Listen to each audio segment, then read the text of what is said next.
Você sabia que se um tratamento para celulite for feito de forma inadequada, ele pode piorar ainda mais o aspecto da sua pele? Imagine investir em um procedimento e ao invés de ajudar, prejudicar. Complicado, né? Eu sei que muitas pessoas buscam tratamentos estéticos para poder melhorar o aspecto da pele, mas é fundamental entender que existem alguns pontos de atenção que você precisa conhecer antes de iniciar qualquer tratamento. Então vamos conversar sobre isso? Bora lá! Primeiro nós vamos entender rapidamente o que é a celulite ou como a chamamos tecnicamente, fibroedema geloide. O fibroedema geloide é uma alteração do sistema venolinfático com edema, alteração no tecido adiposo e comprometimento da substância fundamental amorfa. Ela acomete principalmente as regiões como coxas, glúteos, abdômen, o que vai resultar na aparência ondulada e irregular da pele. A celulite ou FEG está associada a fatores genéticos, hormonais, má circulação, alimentação e estilo de vida.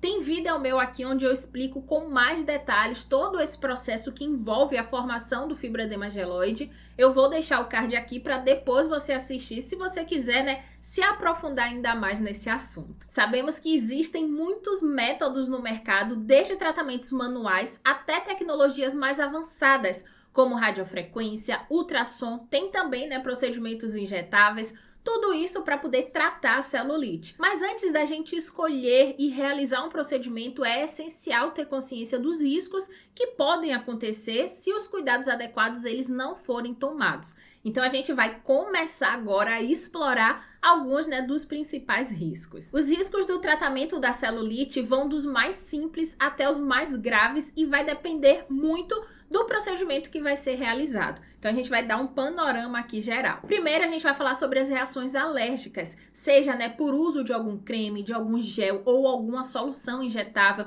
Tem alguns ingredientes que eles podem causar reações alérgicas, como vermelhidão, coceira ou até edema. Por isso que é importante sempre realizar um teste de sensibilidade antes de aplicar qualquer substância no corpo, e tem algumas eletroterapias que também podem, né, favorecer ou causar, né, essa reação alérgica. O segundo é a hipersensibilidade cutânea. Outro risco comum é o aumento da sensibilidade da pele após procedimentos como massagem modeladora, uma massagem ali mais vigorosa, ou então o uso, né, de alguns aparelhos, inclusive aparelhos de sucção, que é a vacoterapia. Isso pode causar, né, uma dor mais prolongada, hematomas e até piorar o quadro ali do fibroedema geloide se esses procedimentos eles forem realizados da forma inadequada. Terceiro risco, desconforto temporário e dor. Muitos tratamentos podem gerar dor e desconforto, isso é normal em alguns casos, mas é importante discutir para poder ver, né, o nível de dor esperado, para que a cliente dela fique ali mais preparada. Então tem procedimentos que vão gerar mesmo esse desconforto e isso é esperado do procedimento. Mas aí entra um outro porém também. A gente precisa avaliar o nível de dor para ver se aquilo está de fato, né, dentro do esperado ou se ultrapassou, certo? Então é importante a gente observar essa linha aí que é muito tênue, mas ela precisa, né, ser observada com bastante carinho. Então converse, né, sobre o procedimento. Então, por exemplo, carboxiterapia. Carboxiterapia ela pode gerar desconforto, pode gerar dor, e tem pessoas, né, que sentem mais, tem pessoas que vão sentir menos, tem gente que diz que não sente nada. Eu até lembro, né, quando eu falo de carboxiterapia, tem um vídeo aqui meu falando, né, do porquê que a carboxiterapia gera, né, esse desconforto e essa dor. E tem muitos comentários falando de que a pessoa não sentiu nada. Então, Nath, eu não senti dor, eu não senti nada, o procedimento é super tranquilo. Enquanto que tem outras pessoas que já relatam nessa dor, esse desconforto. Então, a depender do procedimento, a gente vai ter essa tendência maior, mas não significa também, né, que todo mundo vai sentir dor. Sabe uma outra coisa também que eu me lembrei aqui agora? É a vacoterapia. Então, quando a gente faz a vacoterapia, né, para estria, eu gosto bastante da técnica onde a gente utiliza a vacoterapia para poder promover ali uma sangria e aí a gente ter, né, os resultados ali que a gente deseja para o tratamento de estrias. E tem clientes que acham insuportável a vacoterapia. E tem outras clientes que adoram. Eu tinha uma cliente que ela dava risada, eu fazia ali a vacoterapia, ela dava risada porque ela sentia cócegas, enquanto que tinha outras que sentia dor. Então é importante, né, a gente avaliar o procedimento que vai ser feito, ver, né, se aquele procedimento ele pode gerar algum desconforto, alguma dor, e discutir isso, né, com a cliente.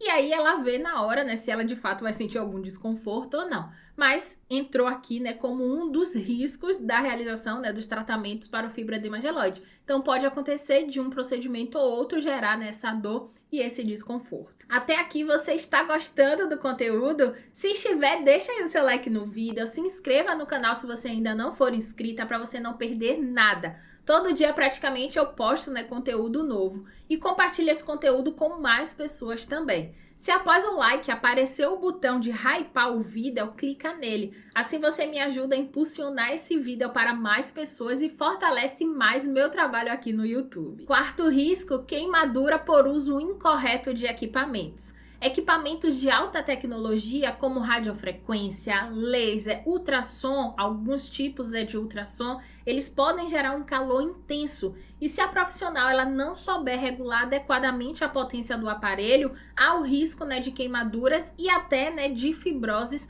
permanentes. Então a gente precisa ter um cuidado, né, nos ajustes ali dos equipamentos. O quinto, infecções e cicatrizes em procedimentos injetáveis. Procedimentos como a intradermoterapia apresentam riscos, né, maior de infecções e formação de cicatrizes. Então é importante, né, a gente focar na higienização, porque a higienização inadequada ou então a técnica, né, utilizada ali de forma errada pode gerar complicações muito sérias. Agora vamos ver com relação aos procedimentos que a gente precisa ter cuidado. Com relação aos procedimentos, nós precisamos ter cuidado com alguns, pois quando eles são feitos, né, de forma errada, isso pode piorar o fibroedema geloide. Então a gente agora vai entender, né, quais são esses procedimentos que, se feito ali de uma forma errada, vai piorar o fibroedema geloide, e isso infelizmente pode acontecer. E a gente vai ver também, né, o porquê e o que é que acontece. Vamos lá. Primeiro, massagem vigorosa ou drenagem linfática incorreta. Procedimentos manuais como massagem modeladora ou drenagem linfática mal executada podem causar microlesões nos tecidos, nos vasos sanguíneos e também nos vasos linfáticos. Um estudo publicado no Jornal de Dermatologia Cosmética apontou que quando essas técnicas elas são aplicadas com uma força excessiva,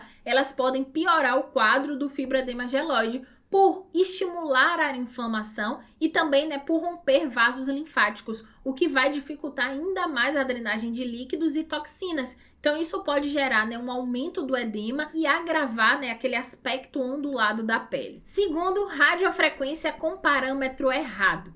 O uso inadequado da radiofrequência é um outro ponto de atenção, porque, a depender da temperatura e tempo de aplicação, a radiofrequência ela vai promover um efeito diferente. Por exemplo, se a gente utilizar a radiofrequência a 42 graus, ela vai estimular os fibroblastos, estimular colágeno, estimular elastina. Agora, se a gente utilizar a 38 graus, ela vai promover o amolecimento do tecido, da fibrose. E aí, né, se a gente utilizar a radiofrequência a 42 graus em uma celulite fibrótica, a gente vai piorar a condição dessa disfunção.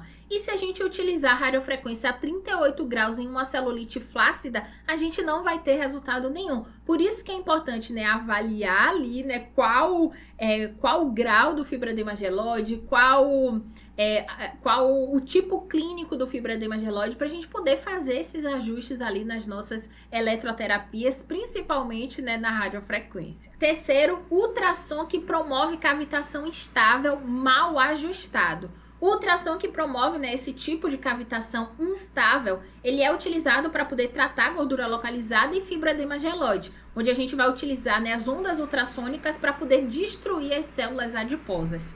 Só que quando aplicamos, né, com parâmetros incorretos ou em áreas inadequadas, ele pode causar microtraumas no tecido subcutâneo, aumentando o processo inflamatório e agravando o fibroedema geloide. Um estudo publicado no Jornal de Cosmetologia e Laser Terapia destaca que a cavitação em potências elevadas pode gerar edema e piorar, né, o aspecto ali da aparência da pele, principalmente em casos avançados de celulite fibrótica.